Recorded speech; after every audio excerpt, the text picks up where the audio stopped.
Hey, hey, hey, what's up, everybody in the world? This is the Ace Michaels Show. I'm Ace Michaels, and it's my pleasure. Yes, I use the P word. It's my pleasure to be here with you guys on the show today. It's always my pleasure. I'm happy every day I wake up, which I don't know the difference because I've woken up now every day, but that's a whole nother anyway. My point is that I'm happy when I wake up, and I'm even happier that I get to do a show with you guys, get to meet new guests, get to talk about all of the trappings that are on my troubled mind. Today, just jumping right into it. Today, my thing is all about beauty. Okay, and not in that way, not in the way that you guys are going to immediately go to and think like you're thinking I'm thinking about how beautiful people are. No, I don't care how people beautiful are. That's not my goal. My thing is, this is what my thing is. I was watching this documentary thing on 60 Minutes Australia. Okay, I went that far into it. These guys were talking about changing their body so that they could look better. And I've no issue with that, but what they were doing was they were literally like punching each other in the face, and they were like trying to break parts of their facial like skeletal structure so that they could look better. They were going to like plastic surgeon after plastic surgeon after plastic surgeon. And then you know how YouTube will do you where you watch one video and then it's going to take you to like 50 other videos that are similar, same topic. So then from the boys who were smashing their faces video, I was automatically led to the Ozempic celebrities video.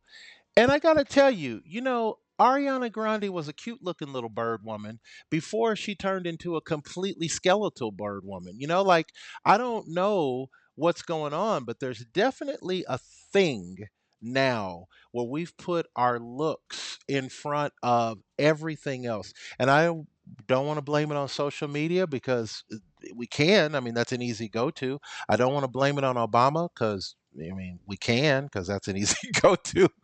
But, something is going on in our society where people are starting to feel like their only value, their strength, their currency is how they look.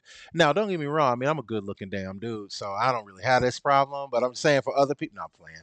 All right. So on the show today, my wonderful guest, newcomer to the Ace Michael show. I got to go easy on her because she ain't never done a show before. She may never want to come back after this, but she is a beauty professional in the Las Vegas industry, which, Las Vegas is such a small community, but such a well known community. If she's one of the best beauticians in Las Vegas, she's probably one of the best in the world. Think about that as you drive home. Welcome to the show. For the first time, my good guest Taylor Carter is here on the Ace Michael Show. Taylor, how you doing, Dorland? I am just doing absolutely fantastic, and I'm excited to be here on the show with you. Thank you so much for Yeah. inviting me to join you. Absolutely. Well, before we go into things, tell us a little bit about your things. Now, I noticed that you do hair extensions, which I'm bald, so I don't need any of those, and I don't know anything about those, except some of the girls that I've dated. They do that. They get into that. So tell me a little bit about. Well, not just me. Tell everybody a little bit about you and what you do and your profession and all that good stuff. Yes, I would love to share a little bit about myself and my profession. I actually grew up watching my mom and on my dad's side, my grandmother and my aunt. They were all beauticians, and so from the time I was just a very like young girl, I was immersed in the beauty industry, and I was just always like so fascinated by it, and Hmm. it was always so much fun like playing with the curling irons and the makeup and the nail polishes. And so naturally as I got older, I was just passionate about it, and it came to me a little bit naturally. So I felt like the best route of career choice for me was to just follow that passion. Hmm. um, and yeah, I decided to go down the path of becoming a specialist in hair extensions because I'm a lady who has finer, thinner hair. And um, Yeah, we all, I think, try to find ways where we can enhance our natural beauty. And for me, hair extensions was like, yeah, I want to have thicker, longer hair. So Mm. I want to figure out what is the best hair extension method and how can I have the best hair extensions that are going to look amazing and be comfortable. So it's Hmm. kind of how I took the path that I'm on now. And I just love it. I just love helping people feel better about themselves. That's the true reward for me. Is helping, yeah, and I would imagine that would be. Now, this is where we enter into the ACEs dumb questions because I don't know that much about it, so I'm going to apologize in advance. But in my limited experience, it would seem like hair extensions are heavy. Are they heavy? They can be heavy, yeah. So when I first started doing hair extensions, I had my instructor Shar at the beauty school. She taught me how to do like your traditional like braid and sew, which is where you do like a tiny little cornrow on the hair and then you sew the hair onto that braid. And it was very like bulky, um and you had to like sew on a lot of hair. So Mm-hmm. yeah, it would be a little bit heavy and uncomfortable. And then I tried other methods and they were still a little heavy and uncomfortable. And then now that I've got a decade of experience doing this. So Hmm. I've tried a lot of things and I've learned that hair extensions can be done, to feel like very light, like they're almost not there.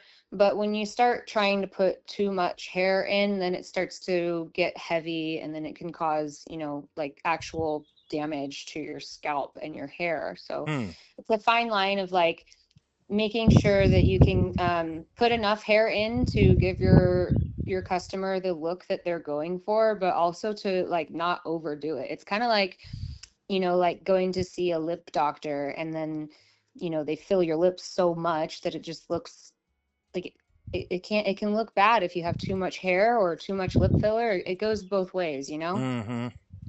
And it seems like these are things that, I mean, these are not needed necessities. These are things people want to do cosmetically, right? Like there's not a case where somebody needs a hair extension unless maybe a burn victim or something. Like, I mean, do people need it or is it just something people really like for their ego? I think the majority of my customers like it for their personal, appearance when they look in the mirror. It's just like something that makes them feel more confident. But there are women who struggle with hair loss, like Mm, really extreme hair loss. And mm-hmm. you mentioned the celebrities on the GLPs and all that, that is causing a significant amount of hair loss in women. Their hair is just falling out because they're not getting the proper nutrients in their diet. And like healthy hair starts from within. So if you're not getting enough nutrients, the first thing to go is the non-essential things that your body doesn't need, which it's your cells are going to say, "Oh, it's the hair, time for the hair to go." Hmm. So, um but women struggle with things like alopecia too. So Mm-hmm. there's a broad range of hair loss that people go through. And so, there's a lot of different systems for women to help them feel more confident and to get through those struggles that they have. It's interesting because I grew up as a black individual. So I was under the impression that really black people were doing a lot of hair stuff and wigs and things like that. And it wasn't because I grew up in Kansas City, which not much happens in Kansas City. So when I moved to Mhm. LA, thriving, bustling city, I learned so much. I learned more probably in the first year of LA than I learned in 15 years of living in Kansas City, right? So I Yeah. didn't know that there was so much of a market or an industry for hair and hair extensions and even just beauty in general until I moved to LA, where everybody, of course, is very conscious about their looks because they may be actors, they may be directors, they may be people who work in the corporate world, but it's a very look conscious society, Los Angeles, and people are Hmm. working out, staying fit, like they're really conscious about their image, right? Right. So that was the thing that I learned. But what I was curious about now, I know like in the 80s and 90s, early 90s, there were a lot of guys that I knew who got hair extensions because they were like in bands, you know. Do Hmm. you service as many men as you do women? To be honest with you, not very many men come for hair extensions. Hmm. I do have one male customer, and the rest of my male customers, they're just coming for, your typical, shampoo, head Hmm. massage, haircut experience. Experience. So hold on now. Wait a minute. What's the experience, homie? Wait, you can't just drop that in there. What's the experience are we getting?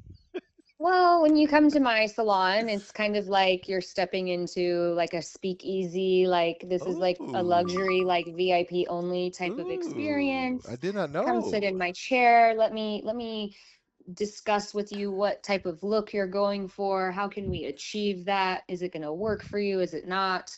And Okay. then I take my guests, everyone gets this shampoo experience. I call it the TLC touch. Mm. There's like some essential Okay. oils, some Meow, hot meow, towels meow. involved, some Me head liking. massage. Yeah, a little refreshing, a Yeah. little touch The sensory experience. the only downside is it sounds hella expensive. I will be honest. That sounds like it costs some Well, bucks.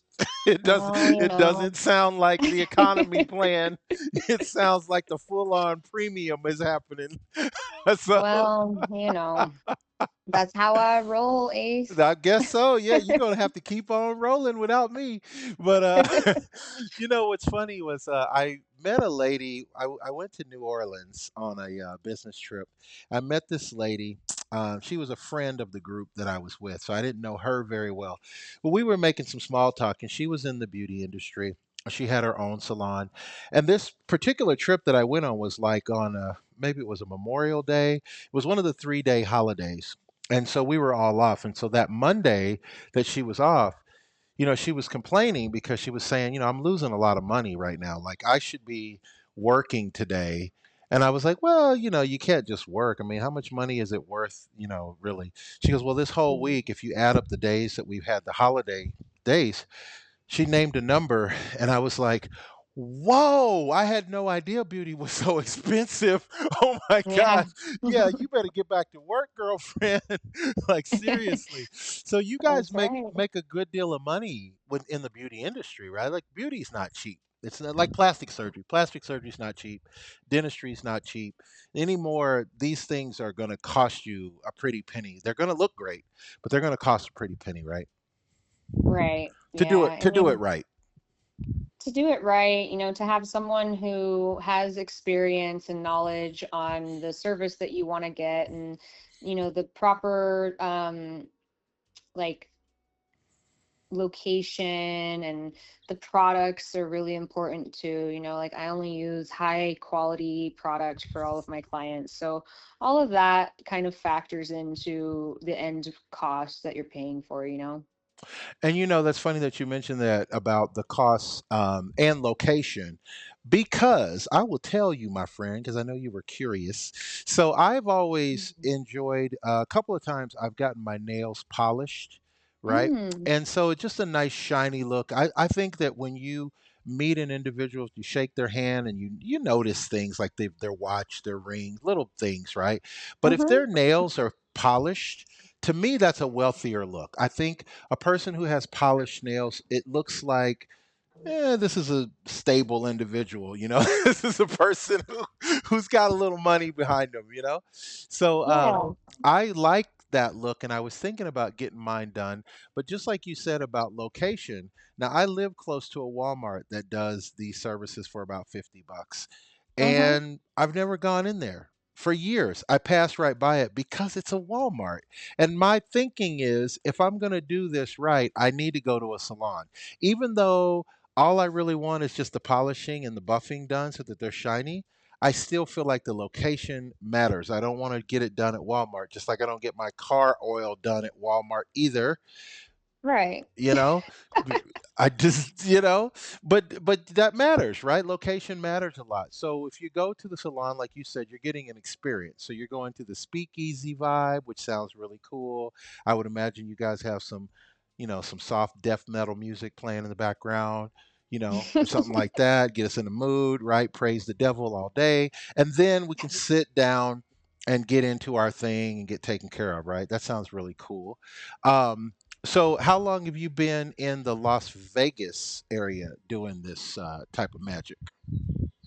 I actually relocated to Las Vegas right in the middle of the pandemic. So everyone was still wearing face masks, and I didn't know anybody, but I got a job at a salon here in Summerlin, and I kind of just started, networking, building up my clientele. And then, yeah, so that's been, it's 2026 now, so Wow. almost 6 years. And so you built your clientele and now you're doing the damn thing. It's pretty cool. What's in the future for you? Like, are you going to become like the Martha Stewart of hair extensions where you write books and stuff and teach people how to get better at it or something? I think I think for me, what's on my path in the future is I want to scale my business through the use of systems, and I want to create little miniature me's basically, and I Hmm. want to provide a place of work that people can build a long-lasting career in the beauty industry, Hmm. some place where they can show up, where they don't have to worry about, like taking it home with them. They just show up, they clock in, they do their work, they get to experience continuing education included in this work. They get to experience paid time off and health benefits, which these are all things that it's not typical in the beauty industry here in the United States. The commission salon has really kind of died down, and a lot of people started doing the booth rent, and then the like my solo the solo studio suites, they got really popular for a while. But I think in our nature as humans, like we like to be around other humans, I think. Mm-hmm. Mm-hmm. um and in this industry where it's like so creative, it's good to be around other people so that you can learn from them and collaborate together and help each other grow. So I really just see myself building a brand here in Las Vegas, a brand where other stylists want to be a part of and create something bigger than just, like being your own boss, and just Mm-hmm. kind of a more teammate experience, I guess. And your kind of gig, is it AI proof, or does AI help you in this in some way? Like, have you gotten, like, are there certain types of software or certain types of things that you use with AI that will help you with this kind of thing? Or is this pretty much a gig that you're never going to have to worry about AI doing this better than a human because humans got to lay the tracks and humans got to sew in. And you know what I'm saying? Like, where are you at with Yeah. that? So I actually am part of a team, the best hair care company in the world. They are they're Farouk Systems, and most people know them as Chi or BioSilk. The Chi straightening irons or that silk therapy, silk infusion Mm, hair serum. It's a very popular brand. And they actually have invented a machine. Um, have you ever walked into Home Depot and picked out a paint swatch and then handed it to the person at the counter and they touch the screen and then it like starts mixing the paint for you? Now ordinarily, that's a good question. Ordinarily, I'd say hell no, because I'm not a crafty gentleman at all. But yes, I Yeah. have had that Yeah. experience a couple of times where I got the paint the same way that you said. Did it look good? No, that's another show.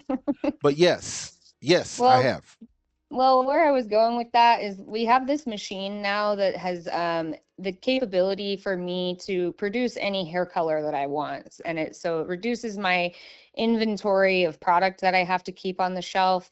It saves me time and it saves me money, but it's also like a little bit integrated with AI. So Mm. we're kind of using AI, we're using machinery to make things in the salon more efficient. So I'm really not afraid of AI, honestly. Like